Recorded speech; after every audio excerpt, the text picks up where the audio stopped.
இந்த பிஸ்டனில் என்னென்னா உங்களுக்கு 3 வகையான ரிங்ஸ் வந்து கொடுத்துருப்பாங்க. ஃபஸ்ட்டு ஸ்லாட் இருக்குது பார்த்தீங்களா, இது வந்து ஃபஸ்ட்டு கம்ப்ரஷன் ரிங்.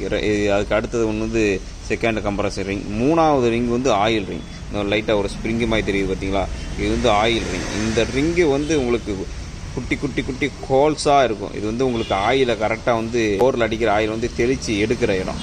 இந்த ஆயில் ரிங்ஸ் வந்து உங்களுக்கு கம்ப்ளைண்ட் ஆகிடும். அப்புறம் ஆயில் நல்லா சுத்தமாக இருந்தால் தான் கரெக்டான உங்களுக்கு ஸ்லைடு வந்து இன்ஜின் வந்து ஆகும். அது சரியாக வந்து இன்ஜின் ஸ்லைடு ஆகலை, உங்களுக்கு ஆயில் சர்வீஸ் சரியாக பண்ணாதனால மேலே டாப்பில் இருக்கிற கம்ப்ரஷன் ரிங்கு இருக்குது பார்த்தீங்களா, அந்த ஒரு ரிங்ஸ் வந்து உடஞ்சிருச்சு. இதில் பாதி ரிங்ஸ் அதில் நிற்கிது பாருங்கள், தெரியுதா? இது ரிங்ஸ் வந்து உடஞ்சிருச்சு அப்படின்னா உங்களுக்கு இதில் 3 வகையில் வந்து உங்களுக்கு கம்ப்ரஷன் வந்து நிற்கும்.